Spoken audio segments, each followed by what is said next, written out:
Hello everyone and welcome back to the last in my series of videos where I show you how I go about making my mountain bike videos. I'll be sharing with you the vital tips I've learned along the way to make your video editing workflow more efficient and safe. My name is Ilya Rudkin and this is part 7, how to archive your video projects, keep them safe and get access to them quickly when needed. So this is a description of that workflow for archiving. The tips I'm going to share with you today are how I save gigabytes of file space by getting Final Cut Pro to clean out those unwanted files, the dual backup systems I use, and finally how to protect your Final Cut Pro projects from being broken when newer versions of Final Cut Pro get released. Now just a quick recap if you're new to this series of how-to videos. In the first video in this series I made a mountain bike video called Doug's Trail. That film is used as a basis for this series of videos. Now I use Final Cut Pro, and before you say this is not for me, I use X video editor, I can assure you this series of videos will help you create your videos with an efficient workflow. So in part 1 I showed you the equipment I used out on the trails, how I used it and the settings I used. Now I have 4 cameras with me when making my videos. I have 3 GoPros and 1 Insta360 OneX camera. And these allow me to get the various camera angles out on the trail, the riders, and of course that beautiful Scottish scenery. These 4 cameras obviously generate a lot of raw footage, all in files with quite meaningless names. So in parts 2 and 3 I describe the workflow I have created to manage and reduce that raw footage into something which I call semi-raw footage and much more manageable. In steps 2 and 3, I show you how you can save gigabytes of data and not bloat your video project with raw footage which you will never use. I estimate that you will not use 75% of it. Video 4 shows you how I generate the 3D trail maps used in a lot of my mountain bike videos. Have a look at that video and you'll be able to create your own 3D trail maps for free, no subscriptions required. In part 5, I demonstrate the workflow I have created over the years using Final Cut Pro. It is now a lean and efficient process where tasks are executed in a specific order, so to minimize time wasted performing post-edit tasks like color correction, sound design, and creating that all-important storyline. Now in the last video, part 6, I showed you the steps I performed to prepare the film ready for uploading to YouTube, and there I show you how you can save time and be sure not to publish your films with simple mistakes your viewers will notice, and so reducing the professionalism and credibility of your film. And so in this part 7, I'll be showing you how I archive my project. In this slide it shows you probably the state of your project and files now that you've finished your project and uploaded your film to YouTube. The thing to note here is in my Final Cut Pro projects there is a copy of the material as well as the external material. This does mean effectively I've created a duplicate of the semi-raw footage I prepared earlier, but once imported into Final Cut Pro, Final Cut Pro has it all in one place, even though you can't see those files. But it's still good to have those external semi-raw clips around just in case you do delete a clip inside Final Cut Pro, or you make a series of edits which you find you can't unwind, so it might be just quicker to go back to your semi-raw footage and re-import the original clip. Now in my case on my Mac I use a scratch SSD for the sole purposes of editing my videos. There's a separate SSD to my main computer's system SSD, and this provides several advantages to just using that system drive. Using that system drive will degrade its performance and possibly risk breaking it. I've had that happen before and it means everything stops while you need to rebuild your computer. Now should your scratch SSD fail, it's a loss of the project, but you haven't lost your system. Now, if your scratch SSD is an external drive, this is a good thing, and if you have more than one computer, that means you can just easily transfer it between your favorite computers. Now, to the point of SSDs, they do degrade over time, and this is the nature of the technology that makes up SSDs. This happens over a long period of time, but it does happen. They effectively wear out. As you keep writing on them, they slowly lose their charge. But there's technology inside to handle that, but effectively they do degrade. Now, as you're probably aware if you're a Final Cut Pro user, anytime you touch a file on Final Cut Pro, it accesses the disk.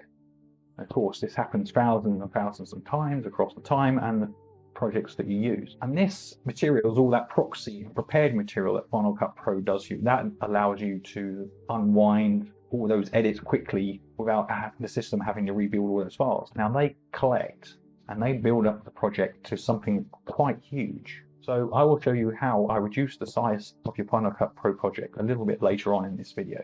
So in slide 1, I show you the Final Cut Pro project, which is probably holding a lot of those proxy files I was telling you about earlier. You don't need to archive your proxy files, you can always rebuild them. Now I called my project file at this point a fat Final Cut Pro project. So the first step I perform in archiving my project is to delete now the unwanted proxy and prepared video clips. Let me show you how I do this now. So what I'm about to show is a little bit in the wrong order. I'm going to take the video project that was used to make this particular episode in the series and show you it backwards. Now the file size that you see here is the one that's all been trimmed down, so it's the light version. Here we have Doug's Trail making of 6, so this was the video project, and you can see here its size is 13.25 gigabytes. Now if I open this project up, and because it's the light version, Final Cut Pro will now re-render all the files necessary to make this video. This film is set at HD resolution, so it's preparing the footage in ProRes format for that. That's now the video project rendered and finished. The white lines all disappeared, as you can see here. Now let's go and have a look at the file size. If we just reduce this, come up to 26.26 gigabytes. So it's doubled in size. And this is a least fat version of the video project. If I start editing this project, then this figure starts going up. If you don't clean out the unwanted files, this is what you're going to save and archive. So what I do is go back into Final Cut Pro. You make sure that you have the timeline enabled with the video project. Go up to the file menu and you see this option here, delete generated project file. This will come up with 3 buttons like this. Click OK, or if you click in there and in the timeline. So this will now delete all that optimized media and proxy media that it prepared earlier, or which it prepared during your edit. So you click OK. My tip here, because it starts re-rendering straight away, close the project fast as you can. We go back to here.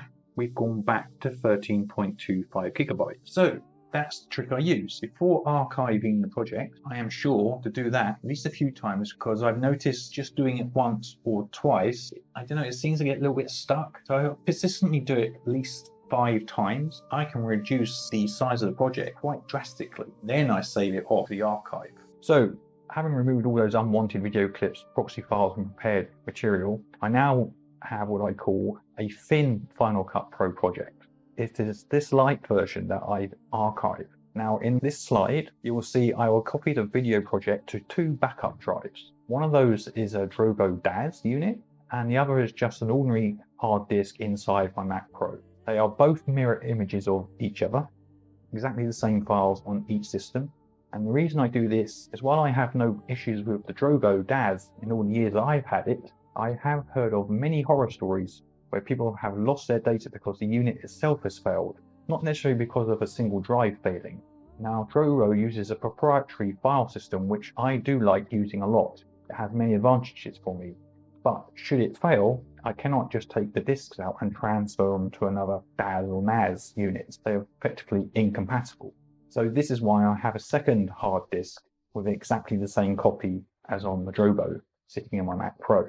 So if any one of those fails, I have a way to recover from any one of those 2 drives. So after manually copying this project to both backup drives, I'm in a state shown in this slide. Now some of you may have remembered from my previous videos, parts 2 and 3, that I prepared the semi-raw footage in an external folder. This footage was imported in the Final Cut Pro in part 5 to create that storyline. So all this semi-raw footage and the project files are no longer required along with the project, so I delete them at this stage. And remember, all that footage I do want to keep is inside the Final Cut Pro project itself, so I'm not worried about deleting all my external files.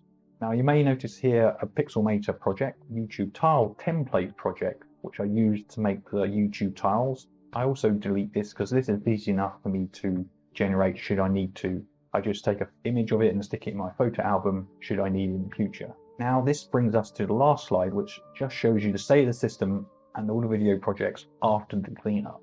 I also keep a copy of the YouTube version of the film or the ProRes version of the film on the DAS and the HD. It means that I do not need to copy back to the scratch disk, the original project, and have it rebuild all those media clips, which can take some time depending on the film's length and the effects used in it. I never edit directly from the archive version, I only edit on the copy of the archive. Now, one important reason for this is should Final Cut Pro be upgraded in the future and it touches the archive version of the project, it will try to upgrade it to the latest version. I have found in the past this is not always successful. Final Cut Pro leaves a project in an unusable state. You can't go forward and you can't go backwards. So it's very important to make a copy. So should it fail, it fails, rendering the project useless on the copy and not the original archive. This gives you a heads up and allows you perhaps some alternative ways. Maybe you want to go back a Final Cut Pro version or some way, but at least you've got the original archive to work from and not a damaged file which you can't do anything with at all. Okay, so that's it for part 7 and the end of this series of videos. I hope you found them useful. And if you have any comments or questions, please leave them in the comments section below and I will happily answer them. Now, coming up in the future, I'll be getting back into making my mountain bike trial videos with those maps now that we hopefully come out the other side of COVID and those COVID restrictions here in Scotland. Now, due to the interest in this series of videos, I am looking at making other instructional videos on how I have adapted the rules and techniques commonly used in the film industry for making those one-man band trail videos. The first of these will be on the 180-degree rule, or my version of it anyway. I'm also going to do a review on some of the new GoPro accessories I have purchased since making part 1 of this series. So if you want to know more, get a heads up, have a look at the last video I did, the trail with no name, Loch Eyneck. That was out in July, or keep tuned to this channel. Now, if you like this video, please give it a thumbs up. If you'd like to see other videos in this series of how I made Doug's Trail, then please go to the links in the video description below, or just visit my YouTube channel. Do hit that subscribe button to be sure that you do not miss out on any future videos and any of those equipment reviews that I'll be doing in the future. In the meantime, keep safe, keep well, and I will catch up with you guys later. Thanks very much for watching.